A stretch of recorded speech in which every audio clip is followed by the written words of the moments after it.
Hello everyone, welcome back to Backlot Banter, your favorite box office recap show on the entire internet. I'm Tanner Dexter, joined as always by my friendly do-gooder co-host who also partakes in a little bit of Box office ballyhoo. Okay. I just was making Tucker sure. Hazel. Yeah. Sometimes I don't do it, but this, you know what? This month I'm in. I'm up for it. He's a little partaking. I hope you will partake with us as we analyze and break down the box office month that was May 2024.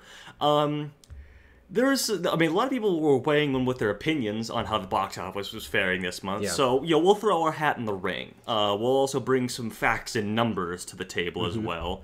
But before we do all that, I'd like to invite you, dear viewer, to go ahead and subscribe to Backlot Banter. Like this video, comment down below what your take on the box office so far is this summer, and how you think it'll fare in the coming months. But I digress, Tucker. Let's get into it. Oh, one more thing. We have a Discord server. That link's in the description. You can talk about box office news or movie stuff or video game stuff or anything really that you'd like. Has anyone ever joined our server to talk about box office stuff specifically? I don't think so. No, but be the should. first. They be should. the first. Be the change you want to see right. in the world. That Tucker, I was just gonna say that our minds are freakishly alike. But Tucker, let's find out how freakishly alike or differential our minds were in predicting how the May box office would turn out. So yeah. let's take a look at what the top 10 domestic openings were for the box office in May. Yeah, I mean, there isn't any question really at the top. Kingdom of the Planet of the Apes was really the only major draw for theaters this month. As we'll get to, there wasn't a lot of movies coming out the last few weeks, but Kingdom of the Planet of the Apes seems to be the only one that people really came out for in some significant number at the beginning with a $58 million opening, which is lower than usually what the number one of a summer movie month would open to. But in comparison, this is a juggernaut. In comparison to second place, down almost half with If at $33 million opening, The Fall Guy below that, $27 million, Furiosa at $26, and Garfield at $24. So those last three in the top five, all pretty close, but all pretty low also. All quite low. Rounding out the rest of the top 10 is The Strangers Chapter 1, the 20th anniversary re-release of Star Wars Episode 1, The Phantom Menace, Tarot, Haikyuu, The Dumpster Battle, and Back to Black. So, I mentioned breaking down what we thought was going to happen here. So let's take a look at what we thought would go down in May, and we were both pretty far off, I would say. Yeah. But I think I have to end up giving it to you. I think you have more movies closer to where they actually ended up than I did. Yeah. So really, the only difference was a difference of order for us. We actually we both had the 5 movies, correct? That's right. But I had minutely more faith in If than you did, which means that Garfield is in the right place for me, whereas you had none of the other ones in the right place. So that's right. I get this bias by a very small amount, but neither of us saw If overtaking Fall Guy, Furiosa, and Garfield. That was very surprising, yeah. And that was number 2. So we were both pretty wrong about that, but we did have it in there, so I'm not slamming myself too hard. But also, again, most of these movies are so close together. I mean, even if you If is only $6 million ahead of the Fall Guy, so we're operating within a really, really tight margin there. Now, I do have to give myself a little credit here. A little bit of credit where credit is due. I did rare exactly. I did get a pretty spot-on prediction for Kingdom of the Planet of the Apes. I said 55, open to 58. Sure, that's good. And If, despite it being in my 5th spot, I said would open to 32 and open to 33. Okay, that was. I mean, you were definitely on with that, but I assumed that you then had quote unquote overestimated Fall Guy, Furiosa, and Garfield. Yeah, Fall Guy, I said 33, and that was 27 in actuality. Okay. Garfield, I said 38, and that ended up being 24. And Furiosa, I had it in second place, and that I said it would open to $44 million. And open to 26. A little bit over half of that. Yeah. A little over half. Yeah. But this is also a month where people didn't really like the movies coming out. Which I think doesn't necessarily shape the opening box office for these movies. But then, as we're looking here at the cinema score and Rotten Tomatoes of these movies, definitely paints a very dire picture about how they are / will be holding in their subsequent weeks after opening. But also, most of them opened lower than we were hoping. But then they also just didn't seem to be particularly well received. Furiosa, The Fall Guy, King of the Planet of the Apes, those had fresh and certified fresh scores. Above like 80, 85. Yeah, all very good openings there. And I would say also, unequivocally, our favorite movies of the month. I never saw Furiosa yet, so... that's right. That's true. I'm actually going in like 4 hours, and by the time this goes up, I will have seen the movie. But I was also... Good to know. This is the least amount of wide releases I think I've seen in a month since we started this show.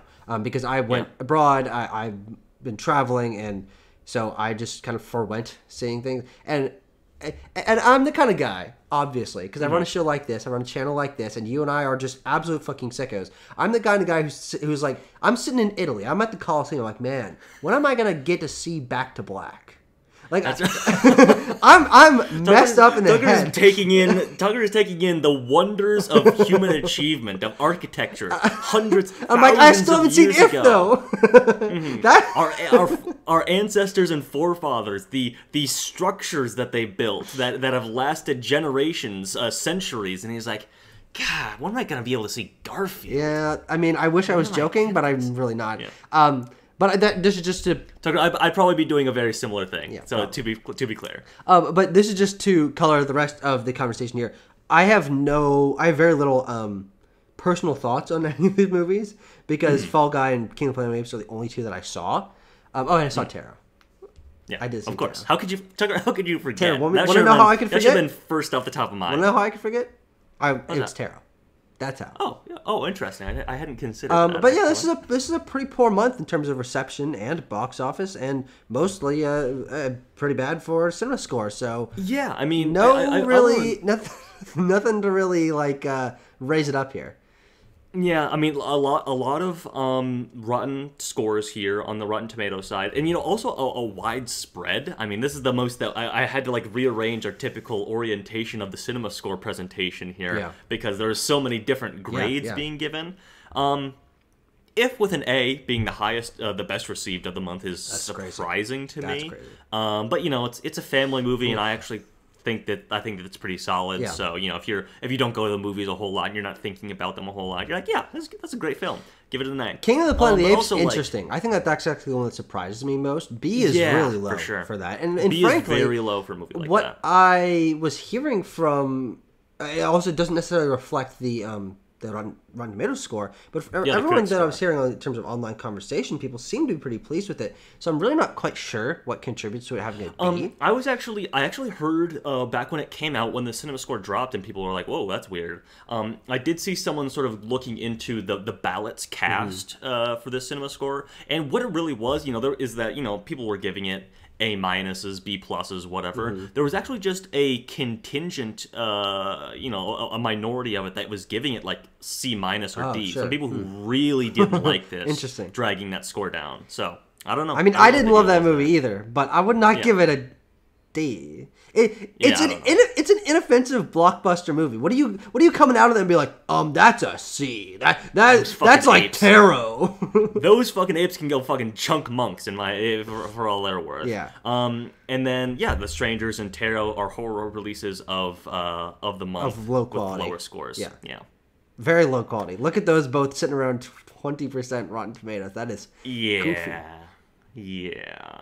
Tanner, two more Strangers movies soon. Can't wait. We'll break that down when we get to the slide. Exactly. That's right. All right, Tucker. Let's talk about The Fall Guy, the movie, Tucker, that was gonna kick off the summer. We were also hyped and we were highly anticipating this film's release. It's the summer movie season. 2 big movie stars, original series, original IP, whatever you want to say, and it did not do what a lot of people were hoping it would do. No, this is going to lose Universal a lot of money. Well, this is something that I want to talk about. So we have our projection numbers here, which I think will be interesting to note for a lot of these, because there's going to be a lot of red arrows on these slides. This was at first early tracking was saying 40 plus. Sure. And then as the weeks wore on, that went down to 30 to 35 and ended up only opening to 27, nearly $28 million. Yeah. Despite the best intentions of Ryan Gosling and Emily Blunt doing lots of promotion for this, Yeah. their SNL appearances or stunts and sort of viral marketing moments at the premieres of this film just couldn't get people out. Opening weekend, that is. It has been, I think, I've heard a couple people noting this has been holding quite well, consistently having the lowest drops of anything in the, top 5 box office every weekend. But it's not at enough. at $130 million, it's only made basically over 150 just this weekend. Worldwide, yeah, and it's now on streaming. So you can certainly give this movie the praise for being well received. A- cinema score, 81% Rotten Tomatoes, more original movie than we're used to seeing opening the summer movie season. All these things are big thumbs up. Also, it's a good movie. We enjoyed it. It's a good movie. There's nothing to push this movie away at. But when we're saying, hey, it's holding better than the other movies, that is a positive by comparison, but it really is not a positive when you think about the fact that it opened very low and much lower than any opening of a summer movie blockbuster like this in a long time, and so it's still dropping, and so it might be holding better. But when you're starting with a limited pool and then it continues to drop because that's just what happens. It's not building it up, and this movie was budgeted at $130 million. This is what we could find online. Which means that they probably, all told, spent close to $300 million on this movie. Because they marketed this movie a lot. This trailer was out there for 6 months or something like that. And so they're just losing a lot of money here on The Fall Guy, which is unfortunate. But this does not stop David Leitch. He has other films in starting production and in production, so Godspeed to that man. And it certainly does not harm Ryan Gosling and Emily Blunt. No, though I don't think so. It may mean that they won't be opening major blockbusters as the leads, but we'll see what happens with that. Yeah. So Tucker, you had noted, and people were citing this as well. This is the first time a non-superhero film has opened this summer movie season. That first week of May, since Ridley Scott's Kingdom of Heaven in 2005. So I don't know. Our audience is just sort of trained to not go out for these non-recognizable franchise stuff anymore. Possible, I'm not really sure. I think. And it's the first time this is a non-superhero. I said non-superhero. Yeah. There's a whole lot of chopping up between what do you mean non-superhero or non-franchise, whatever. But this technically is a franchise. It doesn't really matter. One thing that I really wanted to hammer in on is the fact that this is on PVOD already and was on May 21st. Which is more than 10 days ago, nearly 2 weeks ago at the time that we're recording this. It was in theaters exclusively for 19 days. Oh, it's so bad. That's so bad. And it's especially surprising because I think we have seen the trend over especially the last year lean towards extending those theatrical exclusive times for most of the big budget movies especially. We'll get smaller budget movies. Universal will do things like Cocaine Bear had a really quick turnaround. Blumhouse horror movies like Imaginary or Night Swim, those will have a really quick turnaround. But when you put a lot of money into a film like this, and it's intended to be a theatrical spectacle, we've seen those films take much longer. It was something like Oppenheimer taking like 8 months to go into to streaming. That extended, and so seeing The Fall Guy as a spectacle, high-budget movie with stars, be given the treatment that something like Cocaine Bear or Night Swim is given in terms of turnaround to PVOD release, that's really, really unfortunate. What I heard is that it's not hurting it too much in terms of how it's holding, which is good. It could be better. Yeah, but it could be better. Absolutely would be better. Exactly. Yeah. So I was trying to find the exact number here, but I noted that it was part of Universal's post-COVID PVOD model. I was trying to find the exact number, but I believe it is if a film opens to less than $40 million, they give it that 19-day theater window. Gotcha. Exactly. If it opens to above 40, then they extend it out to like 45 days or something like that, which is pretty stock standard for most studios now. They do the 45-day theatrical window. I mean, I personally would still like to, in terms of incentivizing people to go to theaters, I would extend it to 2.5 months. I mean, that's what it used to be. And also you see the biggest and most popular movies, frankly, doing even more than that. I mean, Marvel movies don't hit streaming until 3 months later or more. Exactly. And so I think a lot of talk has been going around, especially this last month with all these movies underperforming, about viewer habits and how people are disincentivized to go to theaters, how habits have changed, how film quality doesn't really necessarily seem to be a driving factor. It's about conversation and zeitgeist and audience hype. And The Fall Guy did not grab that. But the fact that, I mean, I don't think most people know that if a movie opens under $40 million from Universal, it's going to hit streaming in 18 days. Exactly. But because people weren't incentivized even opening weekend to go to this movie, and there wasn't the word of mouth able to build it up to really, really strong holds, because, again, opening weekend is ultimately the most important thing. We have seen very, very few movies in the last couple of years be able to recover to being profitable from opening very low. I mean, really the only example I can think of is Elemental from last year, which had just legendary holds. I don't know why I put the emphasis like that. But on the syllables there, yeah. But The Fall Guy was just being treated like, oh yeah, just get it out. Just get it out there. Yeah, I mean, I guess Universal was like, well, didn't pan out that this is like our big summer blockbuster kickoff, so I guess just kick it over to streaming. Yep. And Tucky, you're right that like a lot of people don't. I mean, a vast majority of people don't know about we didn't know Universal's about that until just now. Exactly the PVOD model that the studio has in place, but.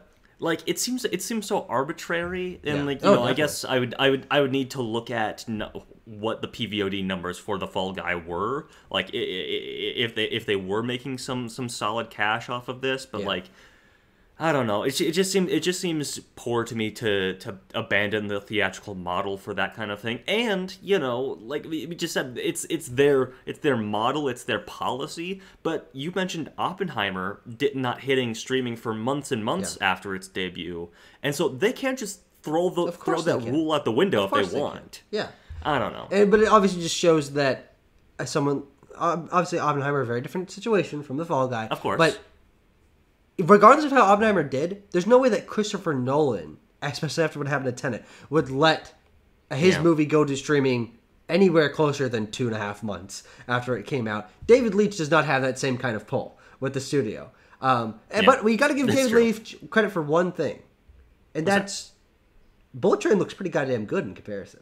It does indeed. Yes, 2 years ago, Bullet Train, August opening, really being the only meaningful August 2022 releases. Much more conservatively budgeted, $50 million less to make, and made almost $100 million more. That was a profitable film. And even though it was less well received, and rated R for that matter. Good point. Yeah. I think that just. For me, I mean, I like I like Bullet Train more than The Fall Guy just because I think it feels a little bit more distinct. And I don't know if that's necessarily why people went out to see it more than now, but... I mean, Brad Pitt's a bigger movie star than Ryan Gosling. Yeah. I mean, let's not beat around the bush in that regard. Yeah, that's true. And, it was much more in line with, popular franchises like John Wick. People see Bullet Train and it's like, oh, I get it. It's like Brad Pitt doing John Wick. People see The Fall Guy and they're like... Ryan Gosling and Emily Blunt looks cute, I guess. Looks fun. It's an action movie, exactly. It's much more 80s, 90s action movie than it is... Well, yes, deliberately so. Well, no, obviously, but but it seems that there is a sort of vibes tenor that modern audiences gravitate more towards, and that is to the quirky and the quippy, and Fall Guy has a little bit of that, but it's certainly not on the level of Bullet Train. So yeah, I mean, what I had done also, this doesn't have to be done in this video, is that I was just like, I was jotting down some things, you know, because everyone, like I said, everyone was trying to like box office doctor what happened, what has gone down in May, and so I was just jotting down like the big talking points that had hit each one, and yeah, one of them is that audiences are a little bit more discerning now about wanting to see things that they haven't necessarily seen before. Yeah. And is that the case for Bullet Train? Having me just said, oh, it's like John Wick. Yeah. I'm not really sure, but you know, I mean, we'll bring these up when we talk when they arise in this conversation. But maybe we could do a different, like at the end of the summer box office, kind of seeing what went down here. Yeah. But anyway, so let's move on. Let's quickly touch on the film Tarot.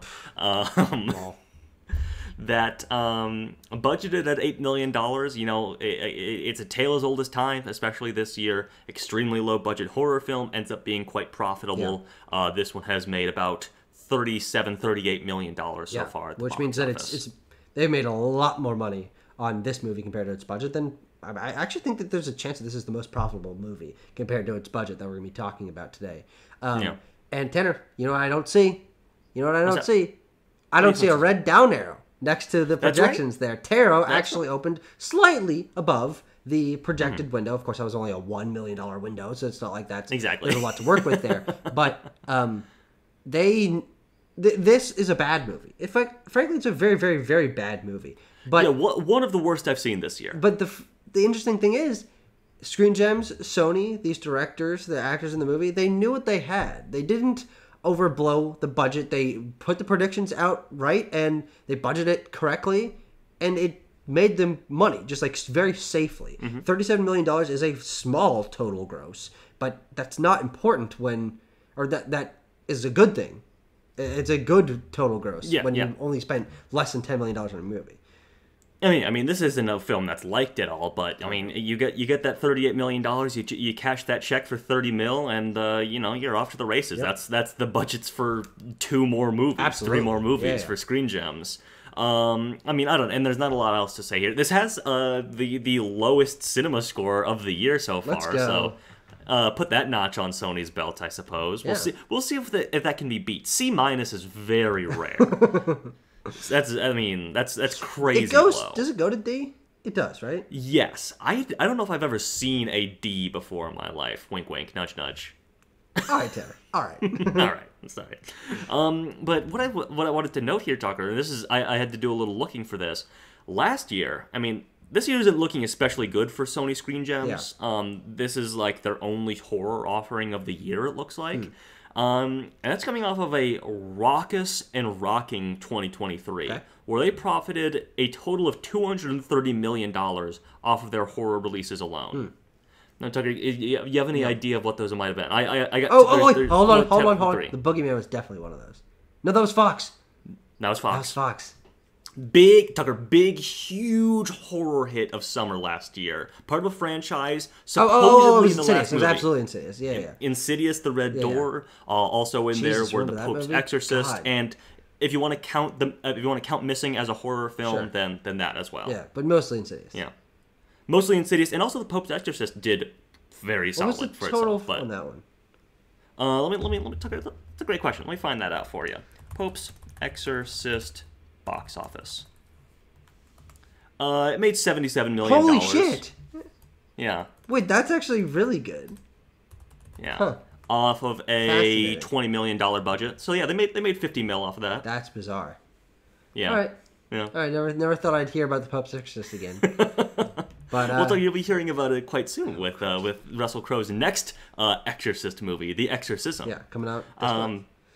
Coming out this month. All right, bad movie. Let's move on. Kingdom of the Planet of the Apes. Showing my Number eyes 1 domestic opening. On a green up arrow. That's right. That's quite nice to see. That's right. Anticipated to be opening to topping out at 55. Actually opened to 58. And was quite impressive for 20th Century Studios here. Beloved by critics and audience members, notwithstanding the people who really didn't like this thing, dragging that down to a B cinema score. But This is the biggest global opening of the entire series. Wow, okay. It opened to $129 million globally in its opening weekend. I believe it's Dawn of the Planet of the Apes opened higher domestically than this. Yeah. Which is the second film I'm not really sure what it was with that movie, what was in the water in 2014 when that movie came out, but that everyone was just like, holy shit, the second Planet of the Apes movie. I gotta go see it. Well, and yeah, what did that cap out at? I think that, I don't know what the total was, but I think the opening weekend was like $79 million. That's very interesting. Yeah, I don't know. This is an interesting one, because again, this is really the only, like, Terror notwithstanding, true success story of this month. Budgeted at $160 million, which is really, really big. Obviously, makes sense for the kind of high CGI usage movie. You're glowing from the side. I'm glowing. I'm gonna close the window. Keep talking. It makes sense for the money that needs to go into making a movie with this kind of CGI, and it does look very good. It looks like that it'll crack profitability in terms of doubling. No, wait, it already did. Or no, it will. It has doubled, and will probably go into like 2.5, maybe. Maybe if we're strong. Yeah, we'll see. Because it does seem to be the only thing that people are like continuously going to see in theaters from this month. But still, this is the biggest movie this month with an opening of only $60 million. That's not too great. But this probably does mean, in terms of it being one of the biggest movie this month, one of the biggest movies of this year, that there's going to be a follow-up to this. That they're going to continue on this series, which is something that especially 20th Century Studios needs to like pat themselves on the back for, because since their acquisition by Disney, it's been hit or miss of like, oh man, what are they going to be putting out? Their output has been quite limited by the controlling Walt Disney Corporation.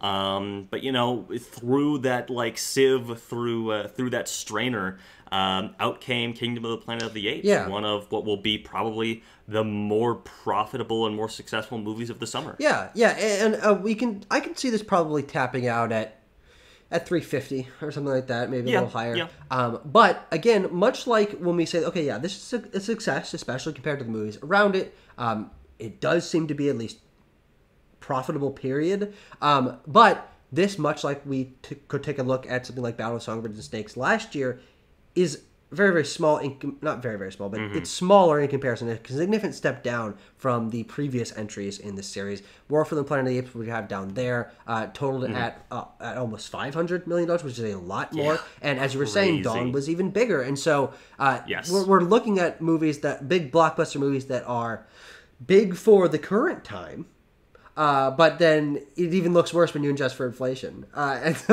Yes, it does.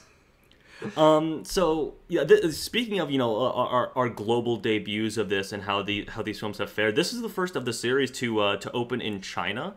Interesting. And opened quite poorly in China, actually. This is something to be perhaps worthy of a deep dive by someone with more reportage skills than us. Didn't you go to college for that? I did, but I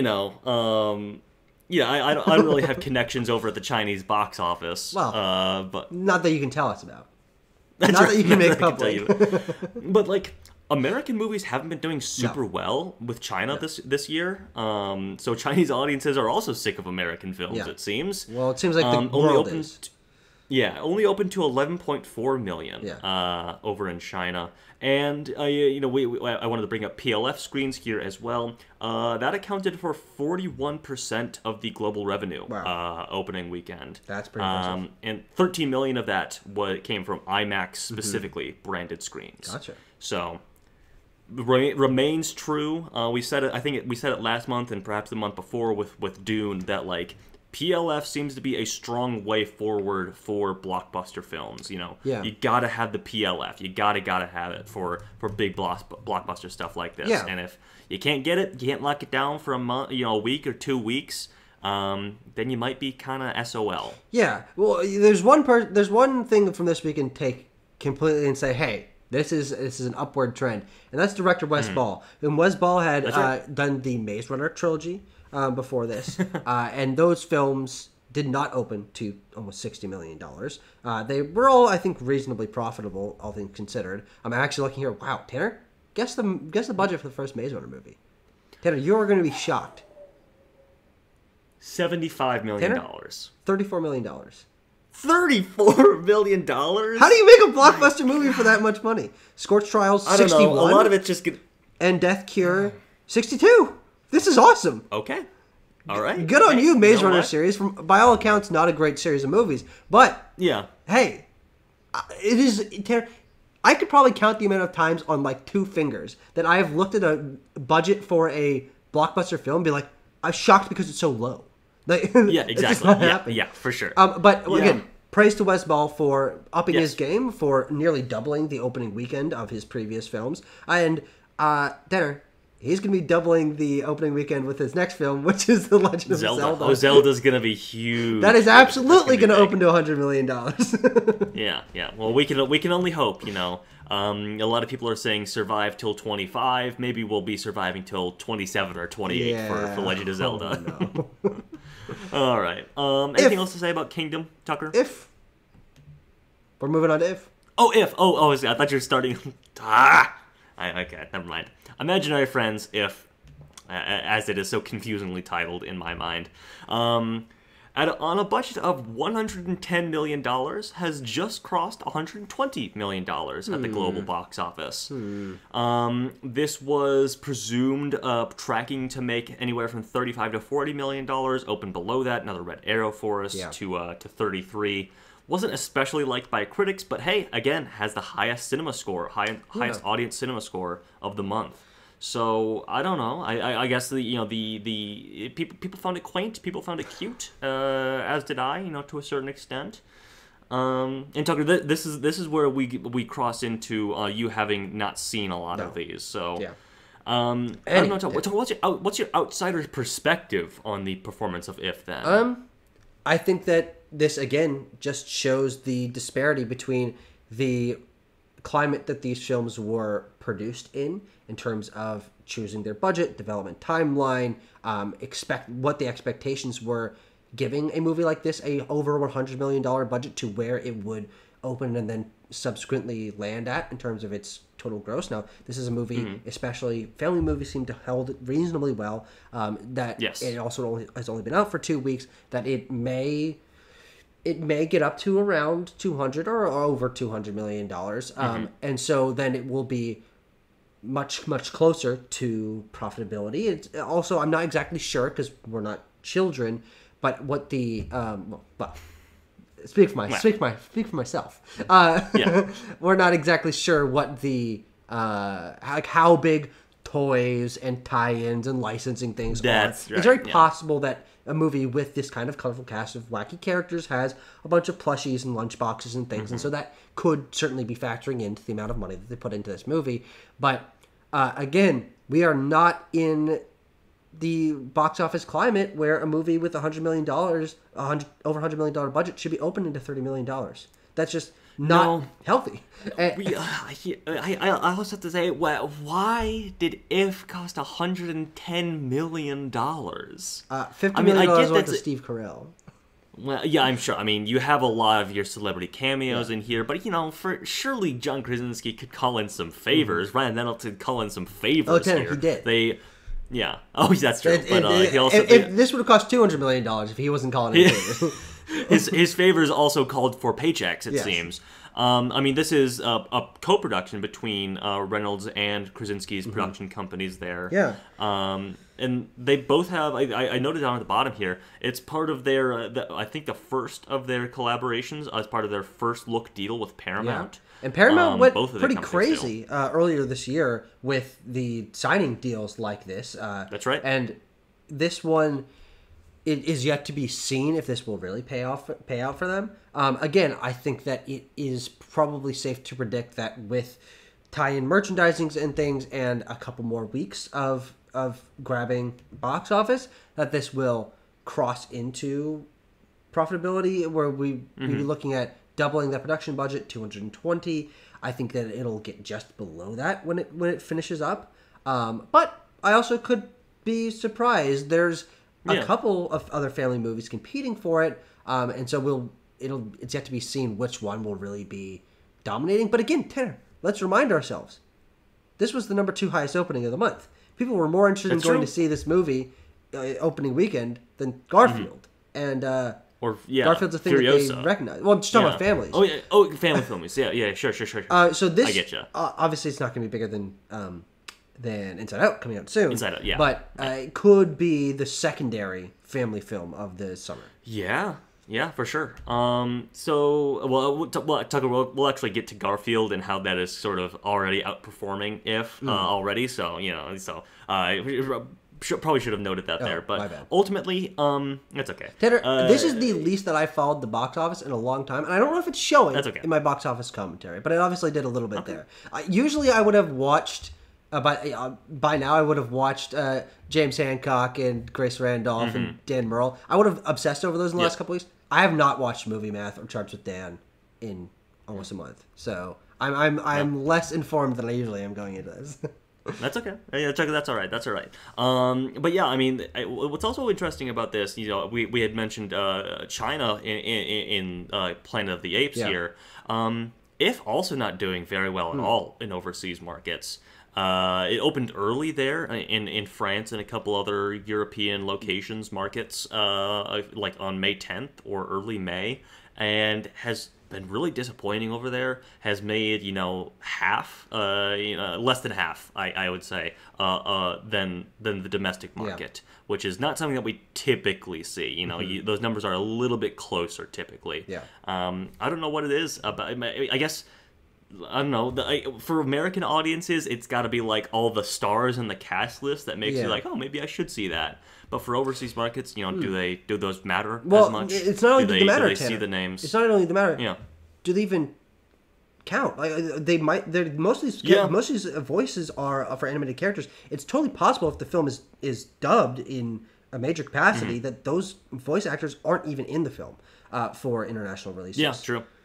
Yeah, for sure. And I think that's definitely a factor. Yeah. Anyway, Tucker, let's move on and talk about The Strangers Chapter 1. Another $8 million budget here on this horror film. Another profitable part film. Of The Strangers. That's right. Another $32 million thus far. And again, not very liked, but doesn't really need to be. No. $30 million. No. This is by the time this is all said and done, it'll probably be $30 million in the pocket, just like Tarot was for Sony. Yeah.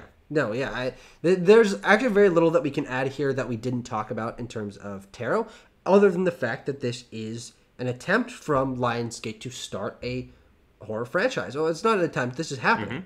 This is. This is not. Happening. We're going to get more. The wheels are in motion. Yeah. For those of you who don't know, The Strangers. Chapter series, this other continuation of the Stranger series, it has 3 films coming out this year or within the year, and so this is not a big hit, but it is compared to its budget, and so Lionsgate is actually going to be presuming that these. I assume they're about the same level of quality. I assume they're going to be about the same level of marketing. Well, Tucker, if you watch my reviews for the film, I would contend that at least for my enjoyment, that Chapter 2 and I don't know what Chapter 3 is going to be at all. That at least Chapter 2 will be more interesting than Chapter 1. But we did get a commenter on that review saying that don't listen to the hype about these movies being bad. They're great. Don't listen to the BS. Yeah, well, they seem to be the only one because the C Cinema scored a 22% Rotten Tomatoes. It's really, really. Hey, that's just everyone buying into the hype. That's just everyone buying into the hype that the movies are bad. Interesting to note, looking down at the bottom, that they're trying to bring this back. The Strangers, on a $9 million budget, made $82 million. That is a massive return on investment, and also just seems it was to a be huge, better received across the board. But hey, Rennie Harlan, he's back in full force. That's right. Tanner, you will see more Hollywood films from Rennie Harlan this year than any other director. Yeah. I mean, technically, new films. That's right. Yes. But I mean, that's right. You might see more films from Rennie Harlan if you watch all 3 of these than almost any other director you see this year. I mean, you might binge like another director, but 3 movies from any director in 1 year is a lot. That's crazy. He'll show up on my Letterboxd stats. That's of course he will. Yeah. Speaking of Harlan, he gave an interview in the lead up to this film, giving us a little bit of a little bit of a look into when these numbers 2 and 3 might be coming out. It seems that we have betrayed the audience. The audience, once again, we will not be getting 3 Strangers films in calendar year 2024. Within one calendar. Chapter 2 will probably arrive in September or October, he says, and then Chapter 3 will probably be early next year. Very, honestly, Tanner, hilarious that they don't know yet. Yeah. Like, yeah, especially part 2. That movie's got to basically be done. What do you mean you don't know if it's coming out in September or October? All 3 of them are done.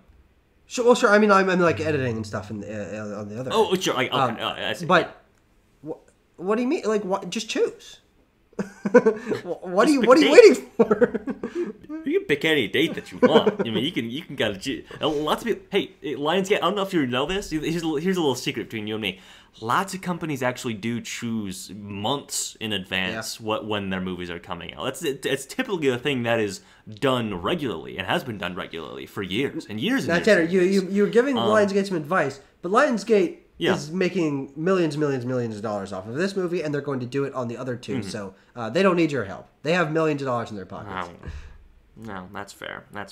And they'll get millions more when they eventually release the supposed 4-hour cut of all 3 films that exist in some capacity. This is part of that interview as well. He says, we do have a 4-hour cut of all 3 films that will be released, hopefully in some capacity, some way, one somehow, long someday. movie? Yes. Okay, gotcha. That's interesting, because that would presumably mean that you're trimming at least a little bit from each one. Because these are 90-minute movies? Exactly. Which would put it at 90 4.5 minutes.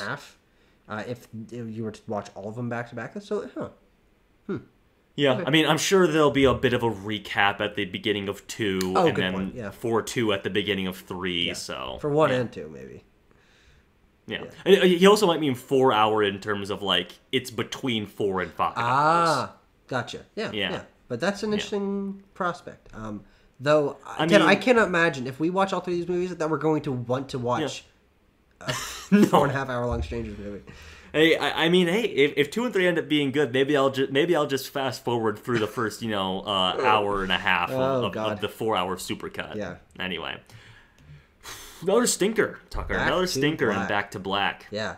But in my opinion, anyway, I mean, this film is actually doing solidly at the box office, not domestically, but internationally. Oh, wow. Look at that number. That is a 41 immense split. Yeah. Wow. $41 million internationally, largely in the UK and other European markets, and only 6 here in the States, for a total of about $47.5 million here for Back to Black on a budget of 30. So there you have it. Yeah, I mean, I put the domestic opening, the U.S. opening here, was anticipated to be here in the States. Oh, wow. That's really bad. I mean, this was a massive misstep, miscalculation on the part of Focus Features, who's the distributor here in the States. This is a Studio Canal in other regions. I mean, I'm not really, because Amy Winehouse had broken into fame and stardom here in the U.S. About 10 years ago, actually now, a little over 10 years ago. But I guess that people just aren't interested in a biopic about her at all. Especially one that got slammed by critics. 34% on Rotten Tomatoes. Justly so, because this is a truly awful film, I would say. I just find this movie fascinating. I think that the fact that they're making a biopic about a person whose career, popularity-wise, started a decade ago, that's already pretty goofy. We made fun of Dumb Money last year for also doing. Obviously, that's a lot more recent than 10 years ago. Yeah. But that's like more. That's like that was an event that lasted. This is a woman's musical career that was tragically cut short. I don't know. But I think that there's a chance, Tanner, that this breaks double. Because actually no, it definitely will. It definitely will break double. And what that means is that they might see that this got low cinema score and low Rotten Tomatoes, and that people are not happy with it in terms of reception. But it's not going to stop them from making more like this, because if this movie makes money, then they're going to make more. Yeah. Just on the part of Focus Features, though, releasing this in the States, they acquired the U.S. distribution rights for this for less than $20 million. And I'm sure in their mind that was like, oh, what a steal. Less than $20 million to put this out in the U.S. Yeah. And then they have made $6 million so far. Oh, sure. Well, it depends on how like the breakdown goes. I guess probably they get the money from the domestic market, and then Studio Canal. Yeah. Oof. Actually, yeah. So Studio Canal is brimming with happiness. They're happy. They're happy with this. Focus Features, oh man. Focus Features has not been happy for a lot of this year, though. Let's take a look at what else they've put out so far in the first half of 2024. Oh no. Lisa Frankenstein, Drive Away Dolls, and the American Society of Magical. Just bad Tanner, flops. these are some of the worst performing movies I've ever seen. All of these. They are. Yes. I mean, at least I love Drive Away Dolls. It's a great movie, but.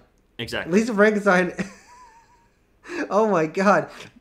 It's a curse to be put out by Focus Features. They got a movie coming out this month. They picked up... no. What are they doing? They picked up Bike Riders. Bike Riders. Gotcha. Yeah. Yeah. Huh. Well... Because that was Disney put it up for sale, and Focus Features purchased that. You know what I'm feeling great about then? Not having that in my top 5 at the end of this presentation. Yeah, well, Focus Features didn't make that movie. They purchased it. Tanner? So, they didn't make Back to Black either. That's a fair point. That's a fair point, Tucker. Tanner, I don't think they make movies. I think they're just a distribution company. That's interesting. That's interesting. That's interesting. Okay, Tucker. Let's get out of here. Let's wrap it up here. Let's go to Memorial Day weekend. Let's put a smile on our faces. What's something that really like harkens in, brings in the summer box office, and always a big slam home run hit at the box office every year for Memorial Day. And what was it this year? Oh, a great double feature. We're recapturing Barbenheimer from last summer. It's Gar Furiosa. Gets excited. An R-rated blockbuster and a family film. What could go wrong? Oh, it all went horribly wrong. Oh, I see. It all went horribly wrong. With Furiosa, of course. Yeah. I'm so excited to see this movie. Anticipated. In just a couple of hours. I think that there's a chance that I really, really enjoy this movie. And it seems like everyone who saw it really enjoyed this movie. But it is a prequel about a character who, frankly, is not culturally relevant. Mad Max as a franchise is not culturally relevant. And then Furiosa does not have name recognition. She's a cool character in Fury Road. Nothing against the character. But George Miller has a great sense as a cinematic artist. He does not have a good sense, seems period, or at least not in the last 15 years, for what the audiences seem to be into. And Furiosa is just a complete miss. Here's my thing. Is it George Miller's job to be like, this is what audiences want to see? He wanted to make this movie. Yeah, Warner Brothers gave him the green light to make this movie. You're right. It's Warner Brothers as the producer. To look at how Fury Road did, which is pretty good for its budget. It is a condition. It is a matter of overblown expectations. Yes, no, definitely is what happened to Furiosa here. I mean, obviously, I think what happened is people saw how much Fury Road has become beloved and cemented as like a great cinematic work in the last 10 years, and they're like, prequel, put it in the middle of summer. So, Anya Taylor-Joy is a recognizable name. Yeah. It's gotta work. It's just gotta work. Chris Hemsworth, exactly. And then it didn't. Yeah. And I think it's just the expectations things there. Is that general audience members didn't really go to see Fury Road. Yeah. No, definitely. And they're even less inclined to go see movies in 2024. Yeah. Compared to 2015, absolutely. You are taking the non-titular character of Fury Road, making her the main character, and also recasting her with someone who is less famous than Charlize Theron. Hopefully trying to hedge that with a star like Chris Hemsworth, who has been unproven outside of his role as Thor in the cinematic context. And also, allowing this budget to balloon out to $168 million after tax breaks. I mean, the no. original reported number. I mean that's what happens. You know, the number for all of these is going to be after tax breaks. So so that's the comparison there. But that original number of like 230 million Jesus is Christ, like probably the truthful budget of this before marketing. I just got sad goosebumps from that. Like you can actually still see them. Yeah. I heard that 230 million. Like, oh man, oh yeah.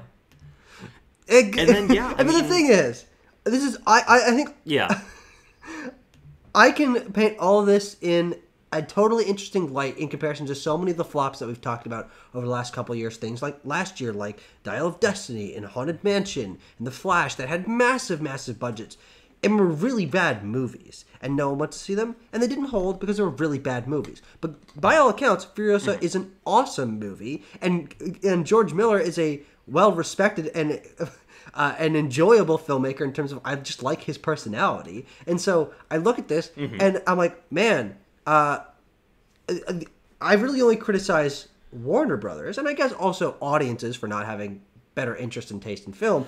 But Warner Brothers is a weird series. No, totally. It's weird. There's people with weird names. It's like it's confusing lore wise. There's no internal logic or anything to the series. Which, to be it's fair, a series that is very spaced out over the last 40 years. True. But to be fair, I think actually the lore might be something that hurts the audience engagement in the movie like this because maybe film series over the last 20 years especially have been popular and grow in popularity because specifically it is an event to go see the next movie because it ties directly into continuing the story or learning about the story in a different way. And we've seen prequels almost never turn out well. I mean, there's a few exceptions to that, but even those are still events because you're learning something about the character. And this is kind of that, but from what I've gathered on the conversation, it's not even like one-to-one. It's like, oh, well, what changed here? Like, what's going on? And so, no, again, it's not... Mad Max has always been like that, and the larger cinematic audience does not know that Mad Max is a weird series lore-wise, because if they've seen anything, they've only seen Fury Road. And so there's not the understanding that it's weird in terms of its lore, but I do think not having the same actors, not having it be a sequel, all that I think hurts people from this being like, oh, I need to see this because this is building to something, this is continuing something. It only kind of is. Yeah. I just go back to my thing of saying that this is could be largely off-putting to a general audience member. Let's drill in on some of the things that we have here. So yes, beloved, 90% from critics on Rotten Tomatoes, a B+ cinema score, which is low for like something that is supposedly so beloved, but again in the context of it being sort of odd, I guess kind of makes sense. Fury Road got the same. Look, it is, and Fury Road had a 97%. Yeah. So this is the lowest Memorial Day #1. It was #1 at the box office on Memorial Day weekend. The lowest grossing of those since Casper in 1995. Tanner, the amount of times and that that is we are without able adjusting to... for inflation. Oh, yeah, of course. And which, actually, Tanner, that probably means that Casper is I think adjusted higher. for inflation... I think if I remember the number correctly, it'd be like 42 adjusted for inflation. Casper? Yeah, Casper. Oh, man. Yeah. I can't even remember where I was going with this, but yeah, the amount... Oh, yeah, I was going to say, the amount of times we were able to directly draw a comparison in terms of a trend to the 90s, I don't even know if that's happened since we've been... Obviously, other than like series that started in the 90s, but like... The last time something happened since 1995, that never happens. So, uh-oh. Yeah. Uh-oh. Oh, man. Yeah. And it has to be said, it has to be noted, for as much as I can say, it was unexpected, overblown expectations for Furiosa is kind of what I had said. It can't be noted that, like, yes, by the numbers, less people went to go see this than Fury Road. So it's not just a matter of, like, inflation or anything like that. Less than half of the tickets sold opening weekend for Fury Road as compared to Furiosa. Yeah. And again, the PLF thing, 50% of this opening weekend came from premium large format, including IMAX screens, and it'll premiere at the Cannes Film Festival, but that's ultimately kind of besides the point. I think this is something that I think a lot of people were spelling doom around, and yes, more recently got a lot of people to do their box office doctoring kind of thing, and a lot of people had thoughts about how this performed. So. Yeah. Now, Tanner, I got a question for you. If you want to place a little okay. No stakes bet right now, will the total gross of this film surpass its production budget? Oh, okay. Will this earn more than $168 million worldwide? We are only 1 week into its release, so. But you say no? I think yes, but barely. I say no. I think that $82 million is its worldwide, basically week 1. And so it'll be in theaters for... Oh, wait, no. Well, I don't know what Warner Brothers' rules are, but this is beneath that 40 million barrier, which is what Paramount's rules are. But when will this hit POV? I don't know. Or what's the fucking word? Not POV. Yeah, PVOD. PVOD. I missed a letter there. Yeah. Yeah. Yeah, that's right. That's all right. I don't know, man. I mean, probably sooner than any of us would wish. But this thing's gonna get kicked off of 800 IMAX screens this weekend for Bad Boys. Yeah, of course. And what else did I see? It dropped 60% this weekend. Garfield is going to overtake Furiosa this weekend at the box office. 60% is really bad. Yeah, it's really bad. And I don't see. I mean, the people who like it are going to go see it again. But clearly, with that 60% drop, people who heard about how good it is don't really care. Yeah, we would have seen a better. This was the weekend to do it. Yeah. This last weekend of May. Yeah. This weekend was the weekend to do it because there's no wide releases really this weekend, and so this would have been the time for a good hold, and it didn't. It didn't have a good hold, so it's gonna be a bad time at the box office for Furiosa, a Mad Max saga. Nothing else to talk about here. Sorry, Furiosa. We will be revisiting Furiosa next month when we do our last time on, and so we'll be able to talk about what we were just talking about. We'll see. Yeah, we'll see how it's going. But we will. I mean, obviously, it'll be done in a month, or by the end of the next month, by the end of this month, which will have been 5-6 weeks. So, yeah, Garfield, same day. That's right, Garfuriosa, the other half of the monster double feature legendary here, has made. Has made I miscalculated the numbers, misremembered the numbers. At the end of this weekend, we'll have outperformed IF by making over about $120 million. It's sitting at about 118 right now, on a budget of $60 million. Within 2 weeks of its release, less than 2 weeks, it has doubled its budget. Yeah. Very profitable ultimately for Sony and Columbia here. Tanner, I just want not especially well liked. No. Yeah. But again, this is a profitable film. This is going to be successful for them. I'm sure we're going to get a sequel. Yeah. I just wanted you to do a little flipping back and forth between Garfield and Furiosa and looking at the total gross and also the budget. Those are inverted, basically. Budget for Furiosa, look at that. 168, 82 total. $60 million budget for Garfield, 118. I mean, Garfield is eating Furiosa's lunch, and especially in comparison to being properly lasagna, budgeted, if you will. Tanner, I will. Yeah. I mean, it was the number one movie on Memorial Day, on that Monday. So sense, obviously, I've heard that this one has been a big matinee.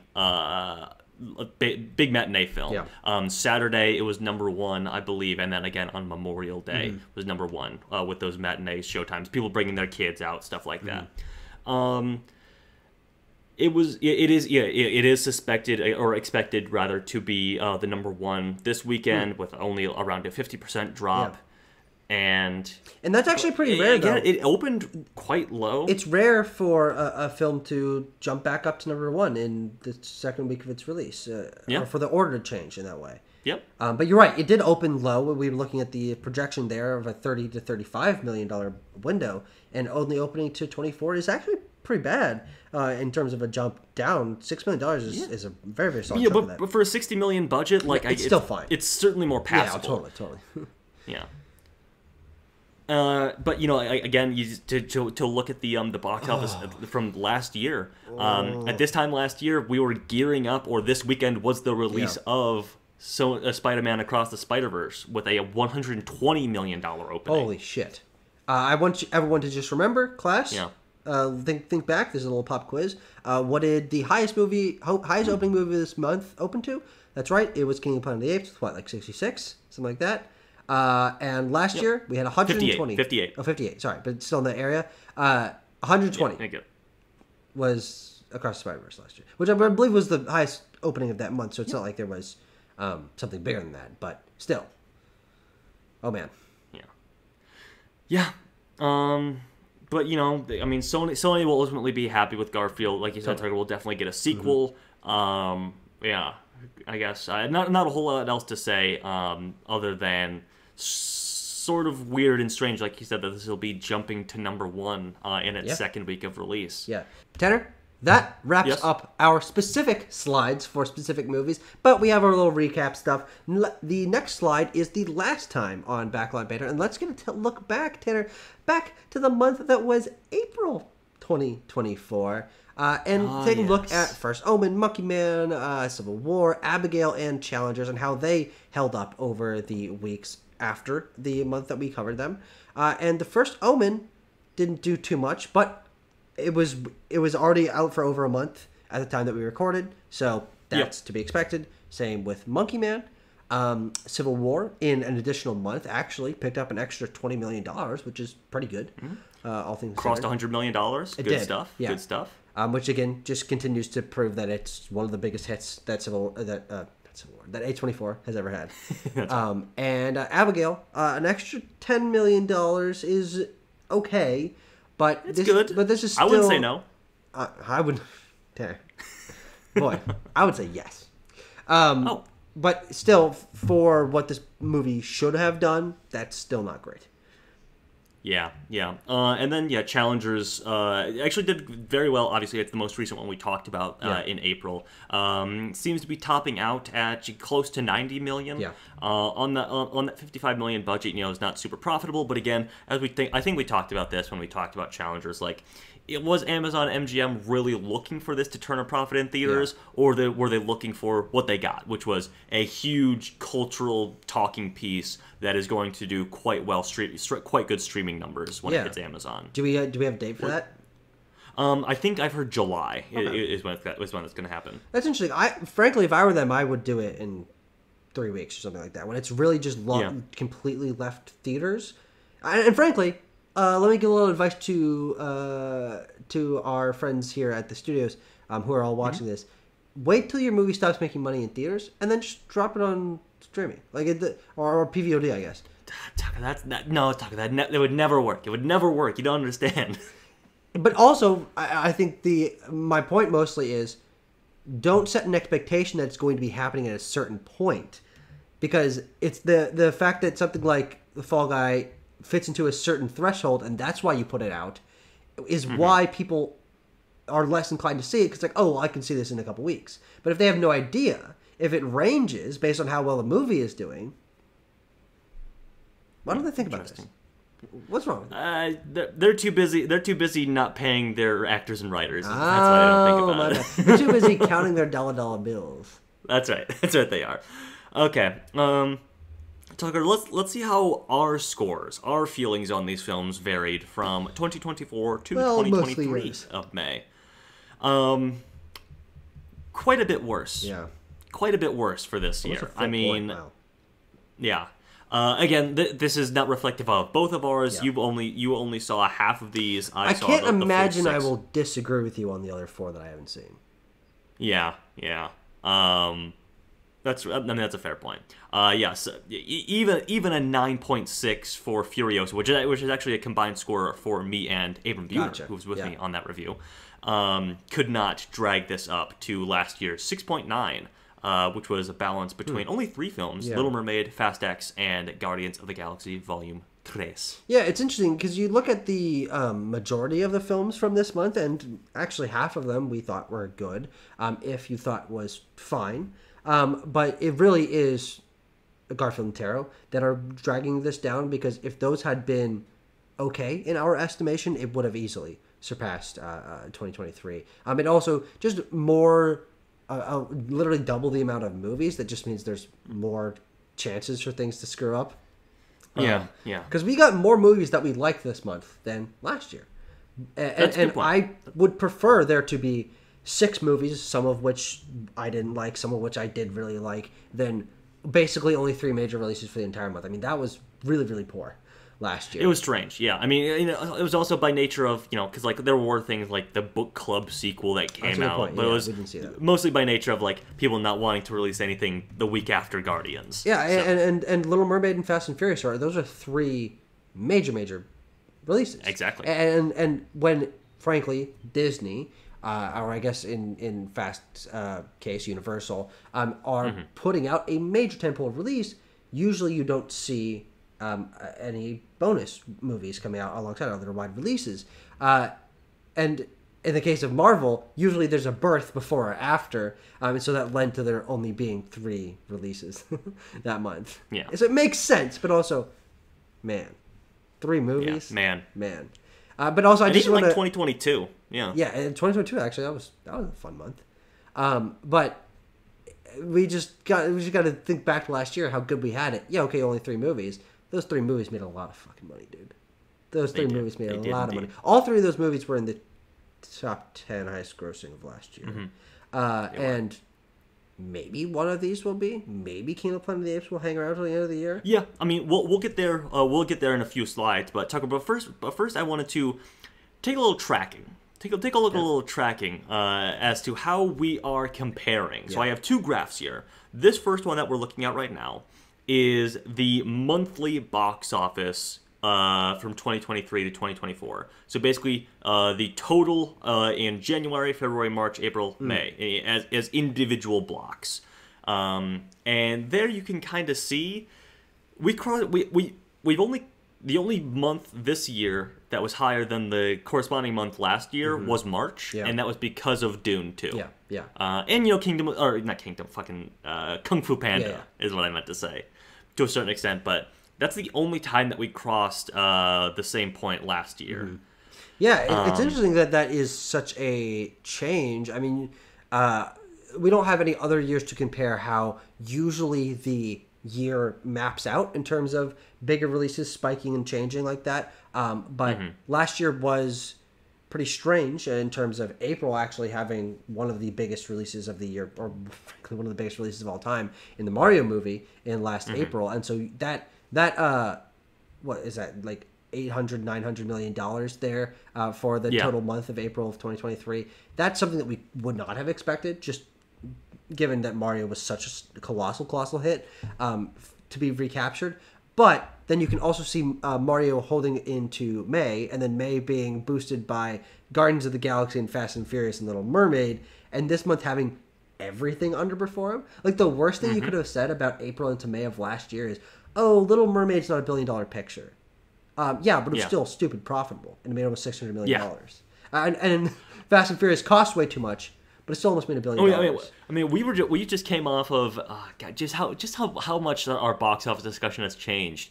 Last Memorial Day was The Little Mermaid, and that made that made $90 million opening weekend, and people were like, "Oh boy, that's a little bit underperforming a little bit for Disney. Not even $100 million opening weekend on Memorial Day." And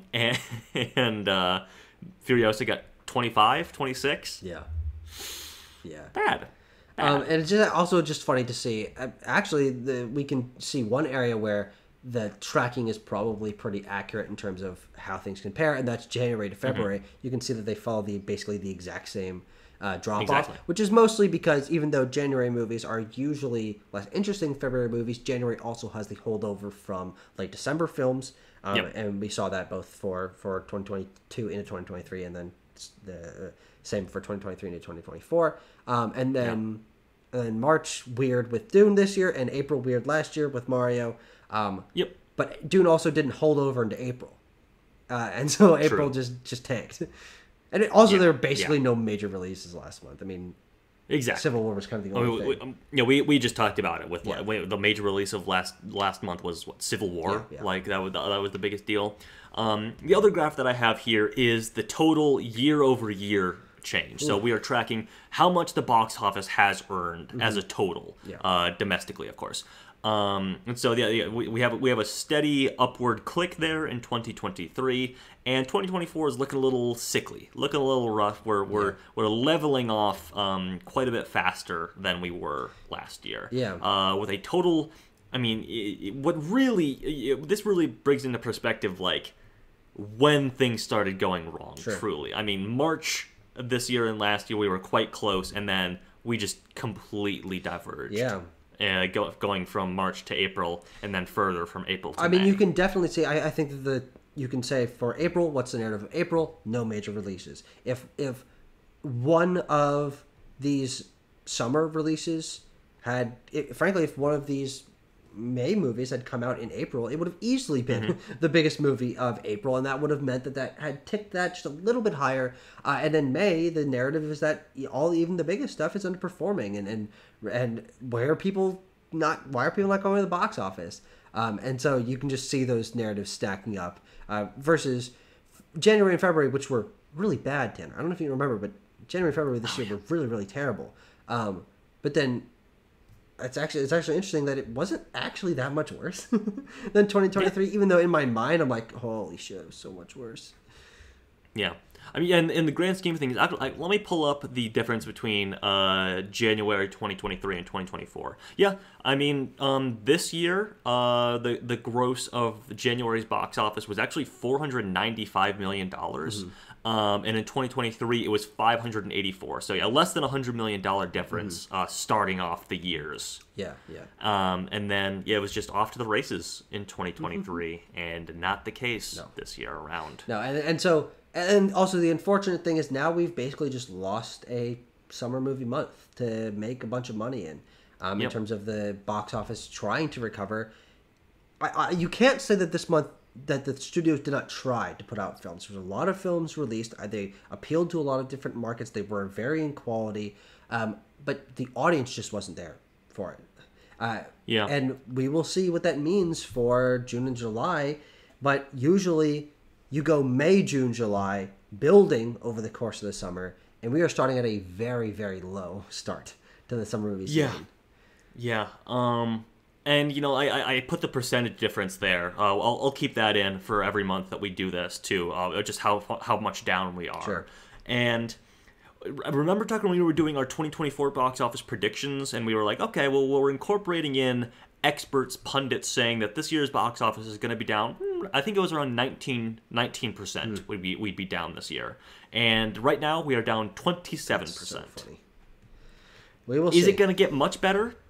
I think I can see us not really ever crossing, down 25%. No, that's a good point. Yeah, I think that's actually very possible, because even if we see the successes of Inside Out and Despicable Me and Deadpool and Wolverine, great. I'm sure those are going to be big hits. Yep. I'm looking forward to some of those movies.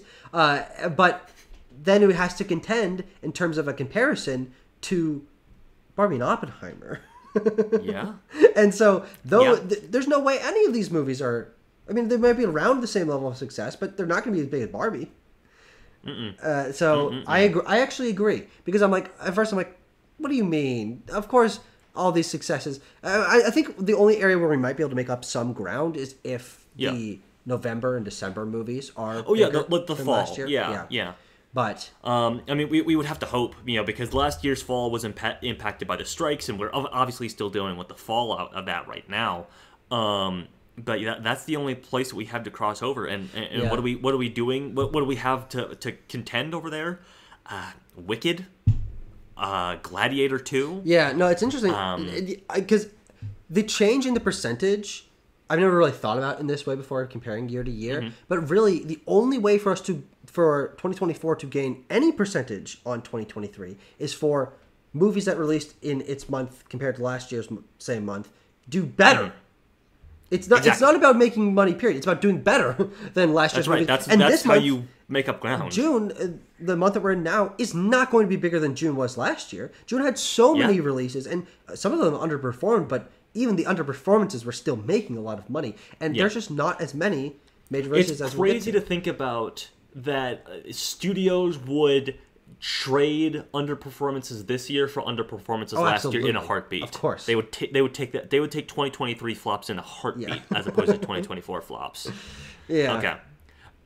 Anyway, so let's look at what has changed in our top 10 highest grossing domestic films. All right. Last month we predicted, I think we both agreed on this, that like, we'll have 4 new films in our top 10 by this time next month, and we have 2. Those being The Fall Guy and Kingdom of the Planet of the Apes. Wait. What? Hold on, Tanner. What? Top 10 highest gross. This is the domestic gross. Yes. Oh. Okay. Oh, man. All right. I was like... Because I usually think of a movie's gross in my mind as a total gross. I'm like, what are you talking about? Furiosa made more than $60 million.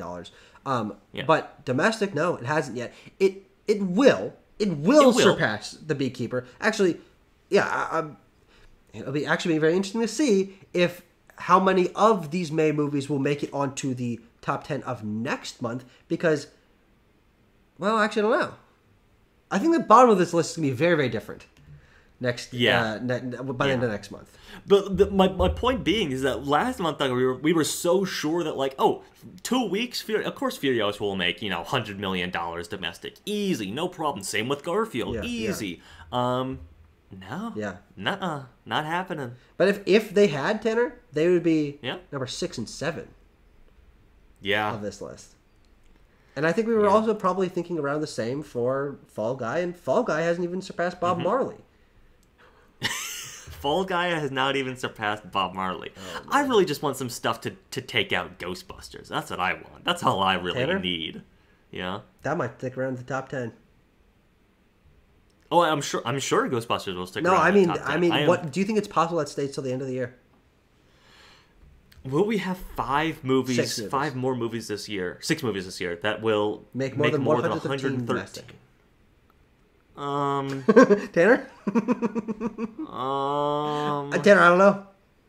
I'm gonna go yes. 6? I'm gonna go yes, but that's It's gonna take the whole year. November. Absolutely, absolutely will. Oh man, oh boy, 2024. Okay. Holy shit! What a year to be alive! What a year to be alive! Boy. Okay, all right, Tyler. Let's shake it out. Let's talk about some news. Let's look ahead. Let's get out of the present and go to the future. Yeah. So what I've done is, Tucker, I've tried to whittle down some of the headlines a little bit more, because a lot of times we have way more than this. But I tried to hit some stuff that's I think super important. Also, not just do this is in production or this got a release date. I only did that for a couple of these. Try to branch out into some other industry stuff as well. So, but we do have some release date stuff here, looking ahead to future calendars, such as we're getting another Lord of the Rings film, live action one, directed and starring Andy Serkis, The Hunt for Gollum, which is going to be coming out in Christmas 2026. I have no idea.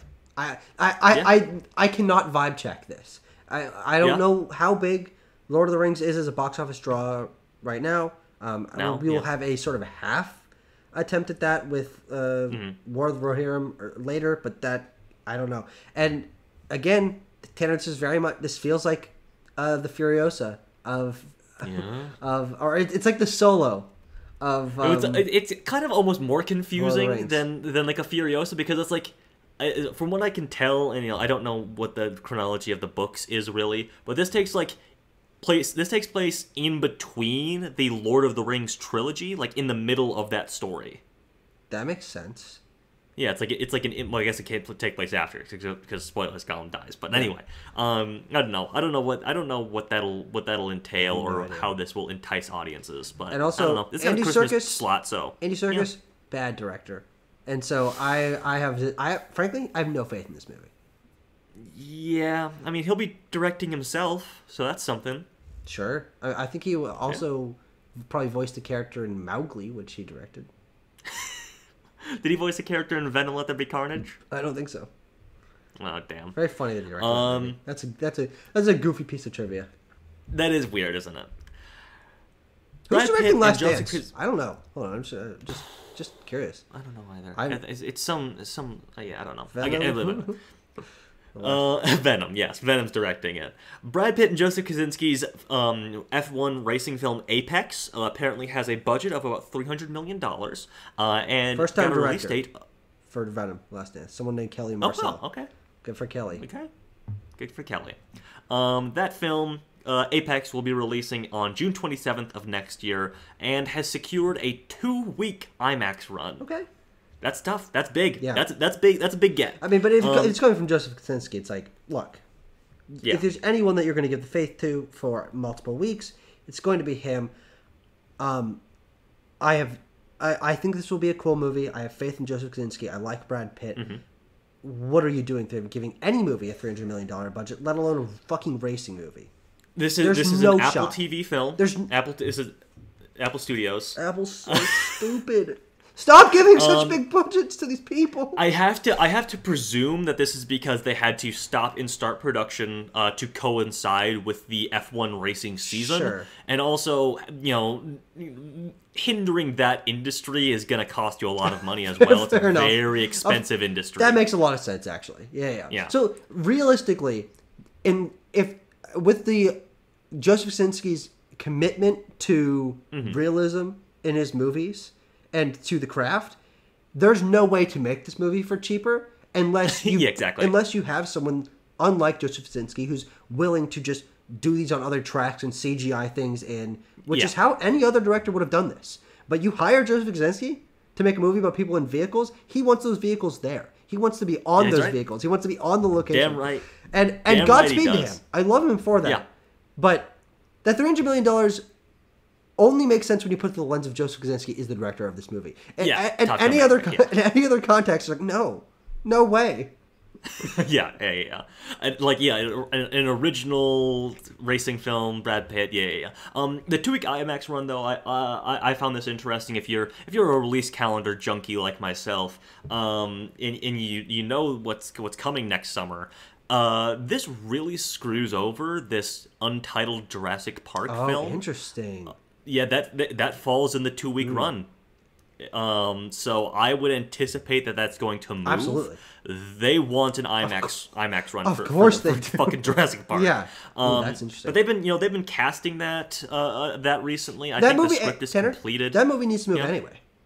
If it hasn't started filming now, we already didn't think it was going to hit this, so this just solidifies that. Exactly. We'll be seeing a date change for Jurassic Park. That'll be a July movie next year at the earliest. Yeah. Let's see here. Insidious what film? else? Dated for August? Insidious. Yeah, so we're getting another Insidious movie, Insidious 6, Insidious. I didn't even hear about this, Tanner. Yeah? This is news to me. Tucker, would you like to guess who's directing this? Is he back? He's back. He's back, baby. Patrick. He's back, baby. Oh, Patrick. Good work. Yeah, he's back again. He made a shit movie, so he's gonna make another shit movie. He made a really bad movie. And I was just noting Sony's sort of horror slate looking very light for this year, only having Tarot. They also included a I Know What You Did Last Summer remake or reboot, a requel, if you will, legacy sequel. I think they're in talks to get Jennifer Love Hewitt and Freddie Prinze Jr. back for this. So for July 18th next year. That's right. Gotcha. Tucker, does this note that we're scraping the bottom of the barrel for our horror legacy sequels here? Tanner? Yeah. No, wait, Tanner. Imagine a meme with two astronauts.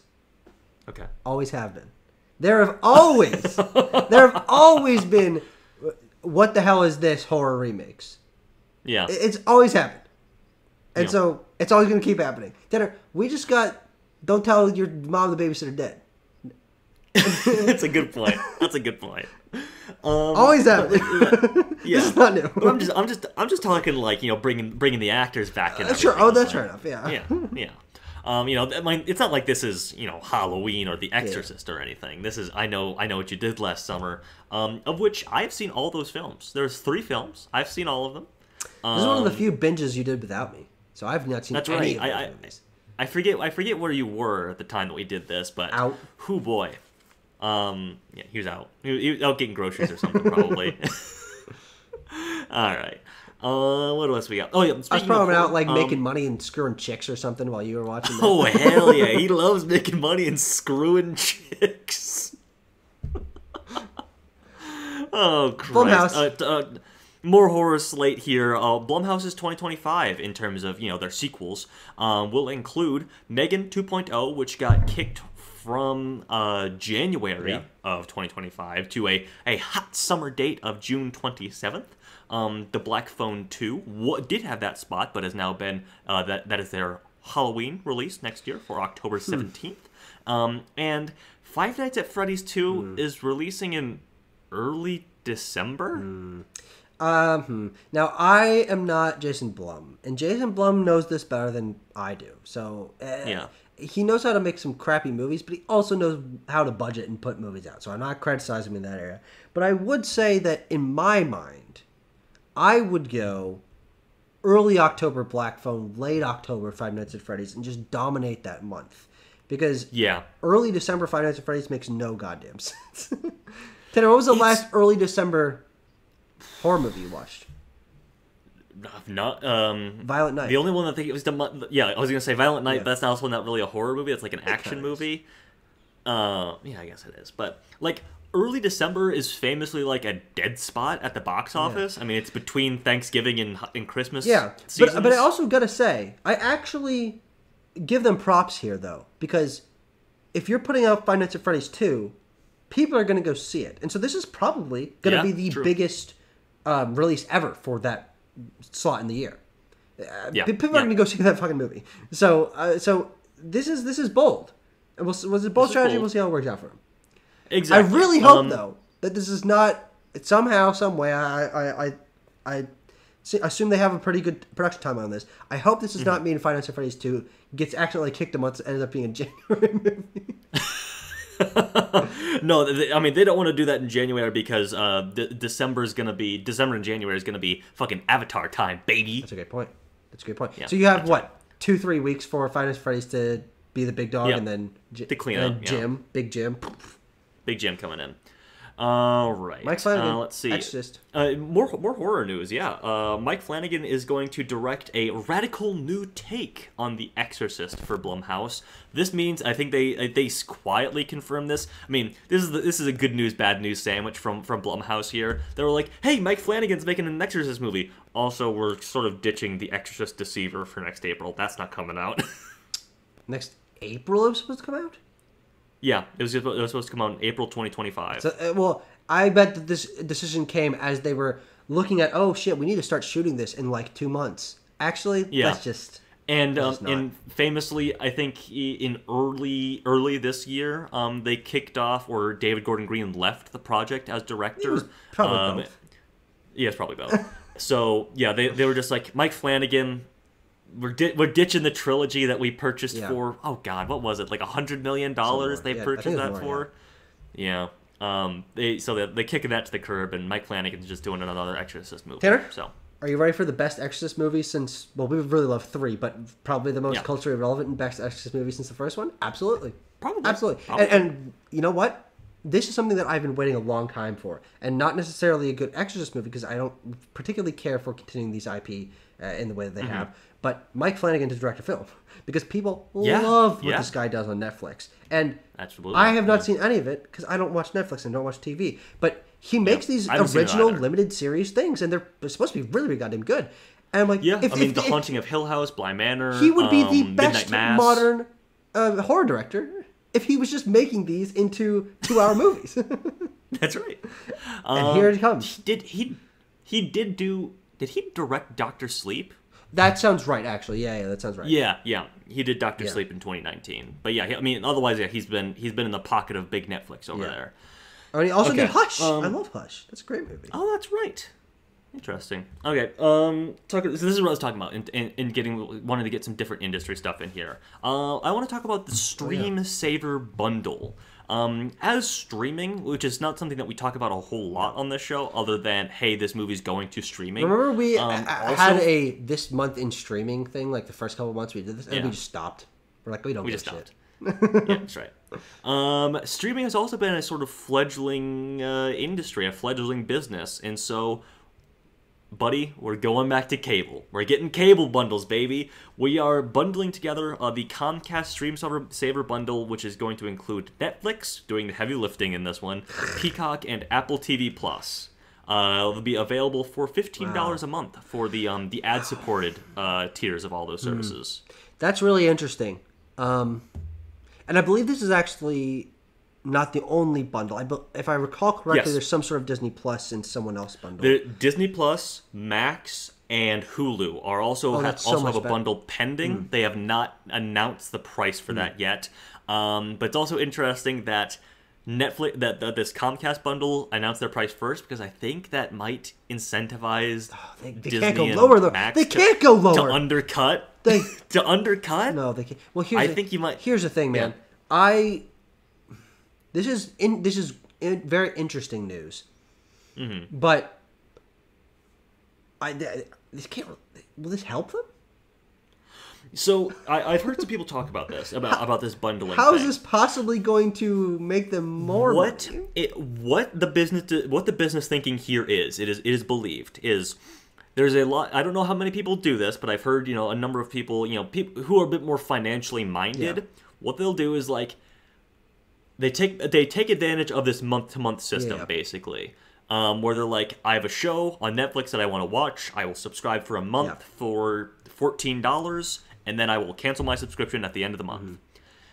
You are less likely to do that if you are paying $15 for 3 services, and you have 3 different services for shows that you might want to watch. And so that's kind of the thinking there. Yeah, so I guess the idea is that they want people to be subscribed for, on average, 3 times the amount of months, rather than trying to make 3 times the amount of money on monthly subscriptions, because these each cost about this much. Usually. Yeah, that's right. That's right. It's very interesting. Now, here's a question, Tanner. Which one's going to be bigger? The Comcast bundle or whatever the Disney bundle is? Because the Max Disney, Max, and Hulu are 3 better subscriptions and bigger subscriptions, but Netflix is bigger than all 3 of those. So that's true. I actually think that the Comcast one is going to be the bigger one because more people want Netflix than. But, and even then, you look at that, and you'll be like, I think the average person will look at that as like, I already have Netflix, I can save money on Netflix, I can get Peacock, which has The Office, which is very popular and was a big deal. Which used to be on Peacock Netflix. Has that exclusively, which used to be on Netflix, exactly. And then Apple TV Plus, they're like, I've heard Apple TV Plus has good shows. I can watch Severance on there. Apple TV Plus is interesting because people don't talk about it, but by all accounts, it actually has one of the highest quality original series. I mean, and stuff. even the stream quality is super high, and it's fairly cheap as compared to other ones. And they they don't have a lot of films and TV, but what they do have is high production quality. Mm-hmm. So but at the same time though, services like Max and Hulu and Disney Plus are going to be dominating the summer with their big shows. Yeah. I mean, House of the Dragon is coming back this summer. The Bear is coming back this summer, and The Acolyte is starting this summer. The Star Wars show. Very interesting. So what are they starting? It'll be interesting. That's why I was confused because they announced the Max Disney one first. Yeah, a couple months. And I assumed that would be starting beginning of June because Acolyte starts this week. The Bear is end of June, and House of the Dragon was June 15th or something. Wow. So, I assume they'd be kicking it off on June, but I was just saying. Anyway, let's move on. Well, actually, no, Tanner, you know what? No. I disagree. I think I'm gonna 180 reverse that. They want to do it right after all these come out because people are going to subscribe to Disney Plus for the Acolyte. They're going to subscribe to Hulu for the Bear, and they're going to subscribe to if they're doing the monthly thing that you're talking about. This is their last chance to get 1 month for each of those, and then they bundle them together once all those are over. Gotcha. I get that. Yeah, that's smart. Tucker, you should be a streaming executive. Well, apparently I'm thinking the exact. Oh, I don't want to be a streaming executive. Don't tell me I'm anything like them. Take that back. Sorry, my mistake. I'm sorry. That was a horrible insult. Jerry Bruckheimer confirms that there are 2 different Pirates of the Caribbean films in production. 2 films that are not connected, it seems. These aren't 2 films in a series. This is a reboot and what was it? A remake and a reboot, I want to say. What the hell? What does that mean? One of them has Margot Robbie. Yeah. And the other one is looking to get Austin Butler and Iowa Debris. Tanner, this is so vague and so strange and makes such little sense. This isn't happening, at least not in the way that... No, yeah. That, yeah. Literally, I think one of these will end up happening. 87-year-old Jerry Bruckheimer, his yes. old man brain, he has no idea what's going on. This is not happening the way that he thinks it is. No, yeah. Also, he's going to be dead by the time these movies are coming out. One of them will happen, and I think it's going to be the Austin Butler Iowa Debris one. That's what I think. Yeah. Well, I think that's more likely because I think that there's a chance that Margot Robbie would want creative control over her movie, and Jerry Bruckheimer is not. Jerry Bruckheimer and Margot Robbie, those are polar opposite creative forces. Yeah, that's old school, new school right there. That's what that is. What else? Oh, Steven Spielberg. Speaking of old school, his new film is dated for May 15th, 2026. Yeah, and they want this to be big. And I believe this lines up with gamble. The UFO alien movie that he's doing. That's right. It is believed to be his UFO film written by David Koepp. This date is 2 weeks after Avengers 5. Yeah. And 2 weeks before Mandalorian and Grogu. Oh. And also isn't the Daniels film also somewhere in there? Oh, yeah, what is that? Hang on. Let me see. It's the greatest summer of my entire life about to be. Untitled Daniels film will be 2 weeks after. That's middle of June. So it would go Avengers, Steven Spielberg, Star Wars, then the fucking Masters of the Universe movie, and then Daniels movie. Is this the greatest? This is the greatest lineup that's ever happened in human history? Because I don't know. Let's just hope. Let's just hope and pray. And Tucker, you know what's the week after Daniels movie? Week out. Toy Story 5. Tanner? Yeah. Yeah. What is the drug that will knock you out the longest? Because I just want to put that in here and then just conk out for 2 years. You maybe want to go into like cryo sleep or something? Yeah, I'll go into Avengers 5. That's right. There you go. Yeah, I mean, very interesting to slot this between those two massive things from Disney. Yeah. But well, you know, I'm super. No, it's smart. That's competition, and yeah, exactly. If they market this one right, because the problem with Steven Spielberg's recent movies isn't that they haven't been great. I mean, I think we would agree that they're two of his best movies he's ever made. I would agree. And also both Best Picture nominees, but that they just haven't been marketed properly. So, God, Steven, and you know what? I hate to be this guy. There's a solid chance this is his last big hurrah. And so I really hope they go all out in this one. I hope so too. Okay. What else? This is the real news of this month. That's right. A Wake Up Dead Man, a Knives Out mystery, the third Knives Out film from Rian Johnson, is releasing in 2025, and we've basically gotten I would say the entire cast announced at this point. We probably get a few trickling in next week, but they announced this. They announced this last Thursday, and by a week later, we had gotten, I think, 8 casting announcements for this.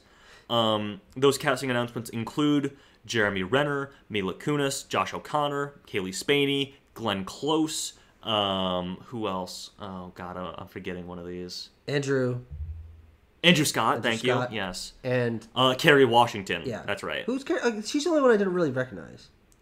She's big. She's big from TV. Her TV show was Scandal. Is that it? Tanner, let's go. Let's go. Let's not dwell. This has been so much fun. And what I love particularly about this is how obvious it is that everyone wants to be in one of these movies. Because you know what this means is they had a list and they sent it out to people, and whoever said yes first, they're like, okay, yep, I'm in. They immediately said yes, and then Deadline was like, oh, really? Okay, great. Yeah, that's right. I mean, super exciting. This is coming next year, and presumably we'll get a larger theatrical push than Glass Onion did. We will see. I certainly hope so. We'll see. Yeah. Okay, last 2 things here. This is, again, not, some larger industry things that I wanted to talk about. The Donald Trump campaign, that's a name that doesn't come up a whole lot on this show. Let alone on either of our channels. Campaign team. On the BLB network. Yeah. has issued a cease and desist letter to after the Cannes premiere, the Cannes premiere of The Apprentice. That is a film that stars Sebastian Stan as Donald Trump, chronicling his sort of rise to infamy in the real estate world of late 1970s New York.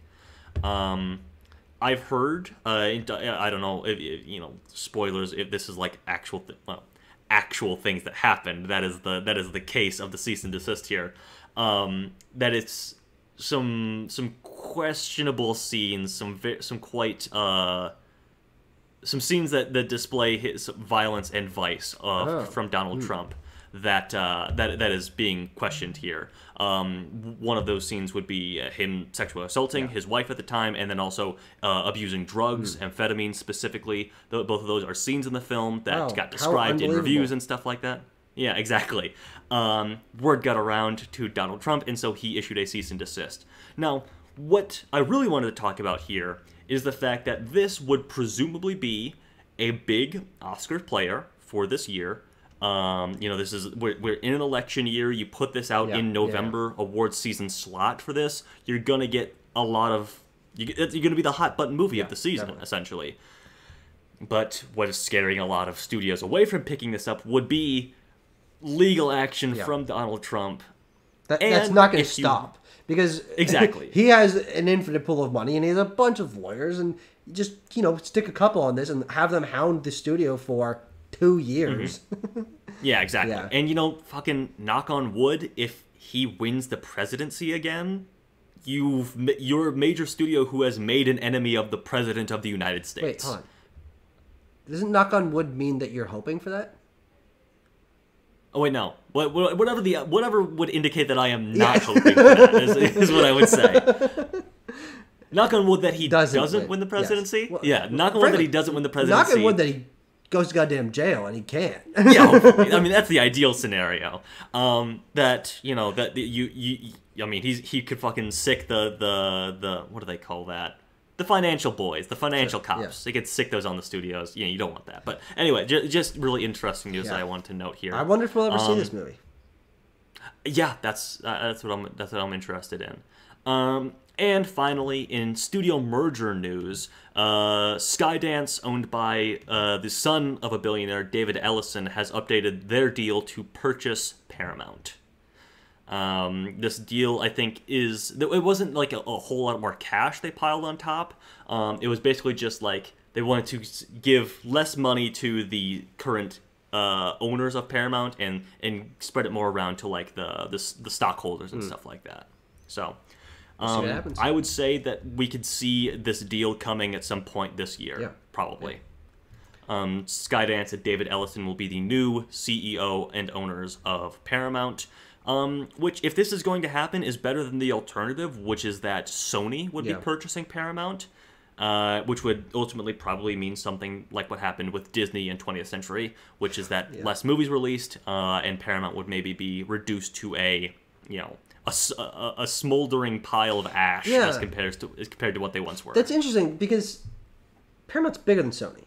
Not in terms of Sony has a wider variety of things. That is why they have more capital than Paramount. But in terms of in the film space, Paramount absolutely has a deeper pool of IP. Their films are bigger financially, except for, really Spider-Man is the only thing that Sony has that actually makes money and puts butts in seats.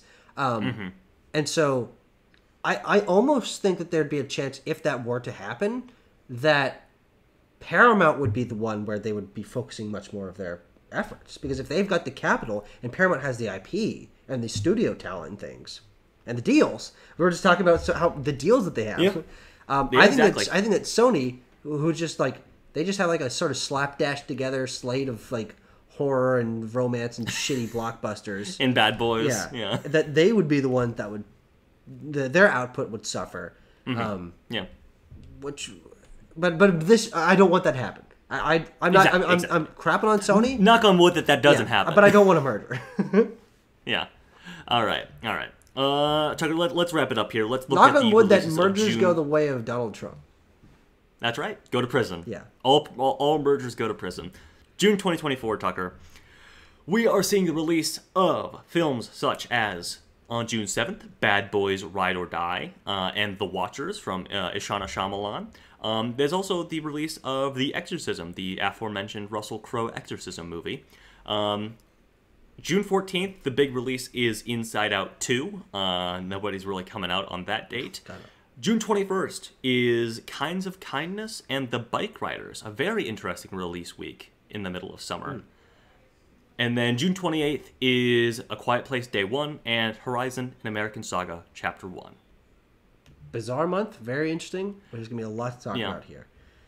Yeah, I agree. I am very excited to talk about the highs and lows that will likely come in June 2024. Yeah, I mean, I can see... the narrative of this can go so many different ways. Given what last month and this month and most of the movies in April or March and most of the movie and all the movies in January, February, I'm going to trend to most of this underperforming. And so we're here. Let's give our top fives. Which really the only difference that we have is that I'm putting more faith in the Watchers, and you have a little more faith in the Bike Riders. But outside of Inside Out 2, which I think being a sequel, and I think Pixar knowing that they can't screw this one up, I think this one will be as comfortable as a hit as we can ask for in 2024. But I think everything underneath it will underperform. Yeah, I mean, I even, Tucker, I even lowered my box office, my opening predictions for all of these a couple days ago. I had these penciled in a couple weeks ago, and then given the recent stuff If and Garfield and Furiosa, I knocked all of these numbers down. So Inside Out, I initially had opening to like $100 million, and God, I hope that happens. Yeah. I'm quite excited for this movie. I'm gonna say 80. I'm gonna say 80 for Inside Out 2. Yeah. Would you still make and it then I have the biggest opening of the year? Yeah, I think it would be. I have Dune open to 82 or 84. Yeah, it'll probably be slightly above Dune. Yeah, that's what I'm kind of. Maybe I'll say 85. Dune was if I think 82. it's going to be. Yeah. Okay. Fuck it, I'll say 85. Who cares? Yeah. Who cares? Okay, 85 for Inside Out 2. Bad Boys Ride or Die. I'm gonna say 45. Tanner, you're gonna eat your words. Tanner, if everything that we talk about this month is underperformed by like 5 to 10 million, you're gonna get buyer's remorse on that so hard. Now I'm saying this right now to give you the space, not to embarrass yourself. Okay. Turn that number down, buddy. Okay, you know what? Yeah, I'll knock these both down. I'll say Bad Boys Ride or Die, 35. Okay, sure. I think that's more. I think it could even go slightly above that, but I prefer that. And then Quiet Place Day 1, I'm gonna say 30. Sure. And so I'll revise that. And you know what? Since I knocked those both down, I'll say Horizon, an American Saga Chapter 1. I did have it 25. I'm gonna say 20. Yeah, that sounds much better to me. And then Bike Riders, I'm gonna say at 12. Just throwing out my 2 cents. I don't think it cracks 10. Okay. I don't think it cracks $10 million opening weekend. Yeah. Hang on. Let's see. If it made 12, what would it be? What would it be similar to? What do you mean? So far. Let me look at the yearly for 2024. Yeah. Hang on. I got to do a quick crunch here. Here's the thing, Tanner. Who fucking cares? I don't know. How do $10 million worth of current moviegoers care about the Bike Riders? A movie that, Tanner, where's the marketing for that movie been? It happened last year. They just dropped that movie. Yeah. Oh yeah. I guess I think marketing. I haven't seen the trailer for that all movie the times in months. I consistently see it. Okay. Well, also I haven't gone for an entire month or so. That's right. That's true. Yeah, they opened to 12. It would be around Night Swim, the Strangers, Challengers is kind of what it would be around. This is very much Challengers. Yeah.